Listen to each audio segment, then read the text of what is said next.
Hey, what's going on, everyone? Joe Menza here, and welcome to the 6th installment of my 2.0 series, watercolor painting, fast and loose. And this one here, I'm back to the Fabriano 11 by 14. This is some yellow ochre here I'm putting on just as a background. And you know, a lot of times if you're just kind of looking to be random or spontaneous, what I do is I just kind of randomly just pop in something, looking for shapes. If I'm painting from imagination, I just want to get some shapes. I want to look at where light is possibly coming from, and try to capitalize on that. So we get spontaneity and we get some atmosphere and mood. You hear a lot about that atmosphere and mood. Well, it's something that gives you a certain feeling. What feeling are you going for? Calm, certain things with light. It's certain things that are going to tantalize the eye, so it wants to keep looking at the picture.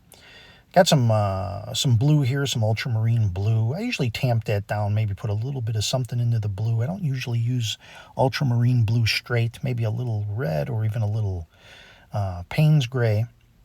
And I'm just kind of putting in some shapes here randomly, and you'll see me, I've seen people do this before when I was learning, and you wonder, oh, what are they doing here? Well, if you're painting on an angle like this, you're getting rid of a lot of the little, areas where it's going to drip. You don't want cauliflower shapes or, stuff to be running down too much. If you paint flat, you don't really have a danger of things running, but you do have a danger of having cauliflower spots. Those are like the blooms that you see.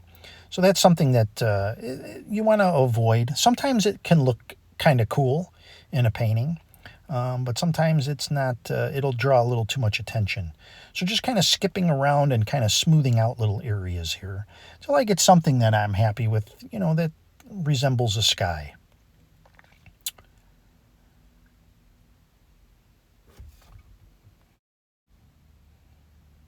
And, you can do this while the sky is wet. You can also give it a light spray with a spray bottle. You have to be careful if you're using I use the spray bottle that's, I like to use a spray bottle that has a fine mist. It's called a continuous spray. You can get them off of Amazon or, you'll see them if you go into like a hair salon. They use those and they'll fill them either with water or something else. I've added a little bit more Payne's gray in here, just getting a little bit more, kind of playing a little bit with the darks and the lights, and seeing what we can take advantage of here. And so I'm going to leave that for now and just start kind of going into the foreground. Again, dancing around. This is sort of our backdrop. I've called this in other videos before, and this is going to set the stage for the objects that we're going to end up putting in, which will either be trees or rocks or, grass, final things like that. But the important thing is that, you paint with a randomness, especially if you've, I have a few viewers that have really enjoyed using this brush because they might have some disability, something that makes it hard for them to do details. And so when they come to this brush, they find that it gives the freedom. Although if you're used to painting details, a lot of people go the other direction and they have a problem with forcing themselves and holding themselves back from doing details. Well, if you're unable to do details and you can't and you roll with it, then the brush will work out good for you. But if you've painted with, say, a round brush for years and years and you go to this brush, it's like maybe driving stick for the first time and you're used to just a manual transmission or something like that. It takes a little bit of getting used to, but once you start to adapt and you start to appreciate this brush and what it can do for you, it can play a role as at least one of your tools. You may find yourself, okay, I'm not going to use the Hake brush for everything. I'm going to use it for washes and large swaths of areas. And then I'm going to go to my round brush. That's perfectly fine. There's no hard and fast rule that says I have to use this brush for everything. When I first started and I found this brush, I said, I'm only going to use this brush, maybe a rigger brush, and I'm going to, eat, sleep, drink with this brush and make this part of my arm, kind of a thing. So I had that luxury coming from nothing to that brush. And then I decided, well, I'm going to incorporate, because certain things come out better, in my opinion, like these pine trees, okay? Using a fan brush for me seems to really work well. You can use the larger brush for these pine trees, but I really have come to really like the fan brush, a good stiff fan brush. So yeah, now I've kind of narrowed it down to more or less 3 essential brushes that I would keep for every painting, which would be the Ron Ranson brush, the fan brush, and then a rigger brush. And if I was so inclined and I was doing urban scenes, I may have a flat brush. And really, with those 4 brushes, I think you can get by with pretty much any painting. A lot of people that get into this hobby, or whatever you want to call it, maybe make a career out of it, you will amass a lot of brushes over time. It's just one of those things. It's like people who, and I have a cat, but it's like people who have a cat, and a lot of times you can't just have one. And before you know it, you're the a cat person that has all these cats in their house, or you have all these brushes in your house, and you have jars and jars of brushes laying around. So you have to kind of, hold off on that temptation. Same thing, you want to try a lot of things. I mean, I've tried a lot of different papers, and there's a lot of expensive paper out there. But I found that you can have a good time and not spend a lot of money. If you were really going to totally go pro at some point, you'd probably want to get into, 100% cotton paper. But you can get good results with this particular technique. If you're doing really transparent watercolor, you probably will want to lean toward more cotton. It's just the way the paint and water lays on the paper. It just has an entirely different effect. But if you have a paper that you really like and you use it all the time, you can learn workarounds and getting the results that you want on that paper. Now, I will try to a little more dimension on these trees, like I'll start with a lighter color and then I'll go into blues or darker. What I'm looking for is, when I start putting these objects in, we want that counter change, dark against the light. So yeah, we could put like very green trees against the background, or you can go dark with a blue, dark gray look. And if you have a lighter sky behind it, it will contrast in such a way that your eye wants to look at that. The human vision seems to like contrast in things. It's something that it causes you to have to look at certain things. Over the years, artists have discovered, things through composition, S-curves, and things leading you into the painting, shapes, geometry, and certain things have been figured out that are successful. And it's the same thing with tone. Color isn't as important as tone. Color is something that people like when they see a lot of colors in a painting, but tone is really the thing. Now here I've decided, speaking of tone, I've put these 2 trees in the center, and these two trees I've made lighter, but I don't really like it at the moment. So I'm going to take that out of there, and I'm going to show you how you can do something like that. So I'm going to take those 2 trees out shortly here. It's just not really looking right to me. I thought, well, I'll put something in the distance to look at, but I'm not really liking that too much. So as I fiddle with these other trees and get them a little bit darker,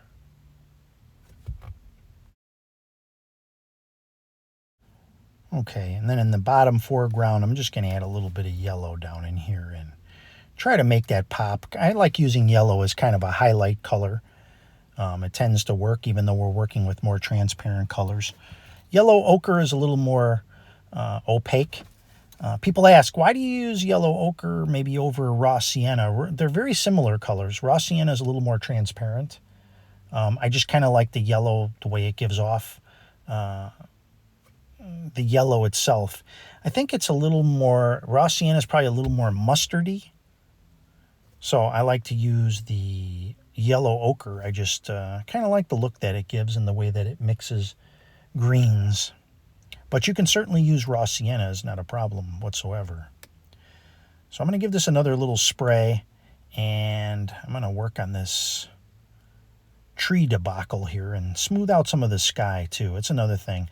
I had done in my last one, I did the what we called the sky fix. And again, I can spray a little bit out of that. You can use water too, but the white kind of helps blend that back. And here it is. A little bit of that white, and just kind of blend that in, doing a little sky fix. Things are not looking really smooth.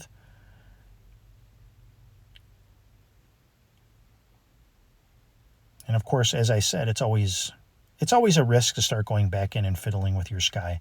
But now you can see I'm taking these trees out, and I'm just kind of going back to a white background again. And I want to put something in there, and I think mountain would do a little bit better. A little bit better as a focal point or something to look down the center at. So again, a little bit more spritz and a little more smoothing here. Okay, so here I'm going to put in the makings of the mountain, a little blue, because we want that to be distant, be a little cooler. Darken that up a little bit. So you think there's some mountains back there. And I got a little bit jumped into that dioxazine purple, and I'm not liking that now. So as you can see, as long as things are kind of kept wet, you can work it a little bit more. So I'm just going to kind of work on that again until I get what I want. You know, I was going to say too, a lot of this is stuff is the way that I work almost is I paint a lot of the initial elements, and then it's almost as if I start to fix the painting. So it's like I put in initial elements, I start putting in things I don't like, and I'm like almost like fixing the painting in a way. I'm painting, but I'm like fixing things that I don't like, enhancing things that I do like.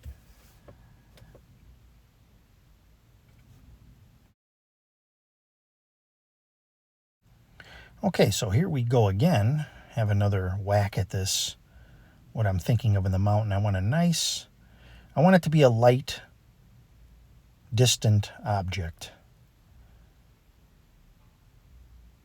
So make a little shape here.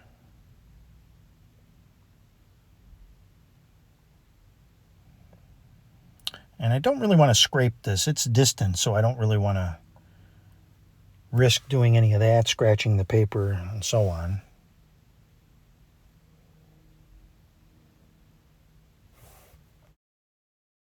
So I'm just going to take a clean brush here, and I'm going to dab off a little bit. Just dab off a little bit and create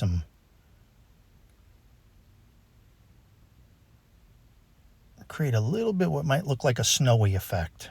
Very carefully, without taking away too much.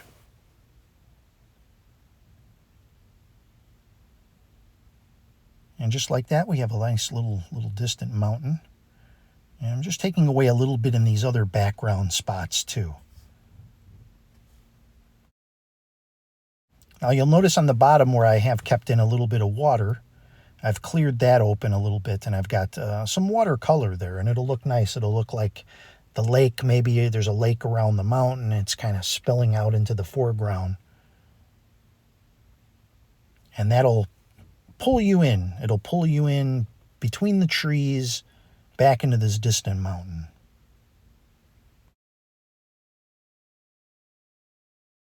So here on in, going forward now, is just kind of touching things up and shaping the trees a little bit better and highlighting little areas, just kind of looking around, just having a good time. Just having a good time and what I can, capitalize on what's already there.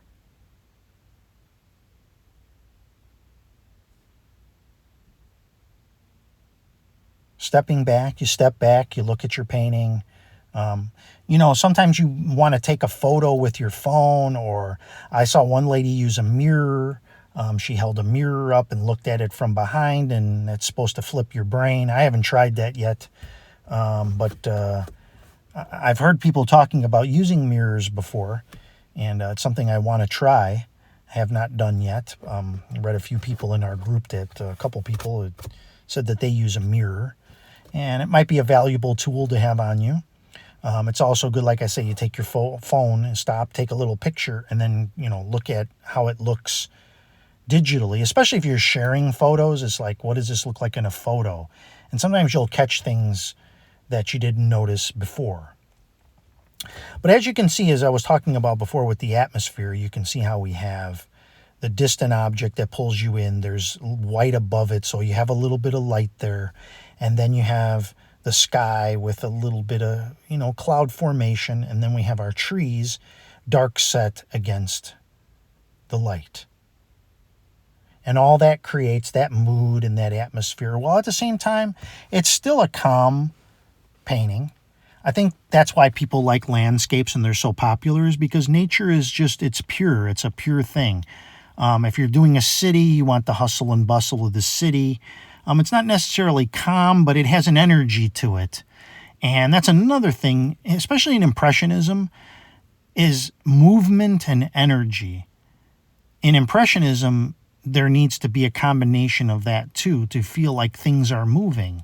We are the ultimate magicians when it comes to transforming a two-dimensional piece of paper, or would it be one-dimensional? I guess there's really no dimension to it except a flat surface. We have to bring out and create things that have somewhat of a three-dimensional look and give the impression of movement, atmosphere, tone, color. All of these things play in. And that's why you have so many millions of combinations. I mean, you use your combination of brushes, and you can spatter things and spray things and let things run. And, I think that's why you spend a lifetime pursuing this, because there's just so many different variables that you can go about. It just opens up the creativity. And when you're focused on it, it's a great thing to take your focus off of, problems or whatever, anxiety issues. So it's very enjoyable for that purpose. So you want to keep it as enjoyable as possible. Don't get stressed out when you're painting. Let things kind of happen. If you allow yourself to say, I'm going to allow for variables to happen, it's okay if this happens. I don't have to have control over this whole thing. Let fate play a little bit of part of it. And when you accept that you're part of this world that you're creating, and you're giving yourself breathing room. When you plan on your day, you make plans. You say, well, I got to get up at this time, and then I'm going to have breakfast, and I'm going to drive here.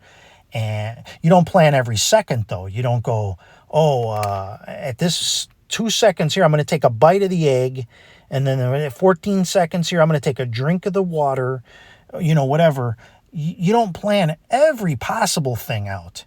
And I think we feel in art that if we don't plan it and we don't control it, then at the end of the day, we weren't totally responsible for the art, because it was an accident that happened or some random thing. But we did play the part in that. We were the guiding force in it. And all of those things together lead you to the finished product. And I've seen people say, well, I tried to paint off of this photo, and it's like, I botched the whole thing, and it's like, but you do have a piece of art at the end of this, and appreciate what went into it, your training beforehand, and the colors, and if you had allowed for yourself to follow the paint, if you would have just said, I'm going to leave myself the breathing room, at the end you'd say, okay, that the fate, the luck, the chance, the whatever is actually one of the ingredients in my painting. Then you'll say, hey, look at that, and you can appreciate it, and you can say, that you allowed that to happen. I allowed for that. Maybe you weren't 100% responsible. Maybe there's some little thing in the light you didn't plan, you didn't prep. But it happened.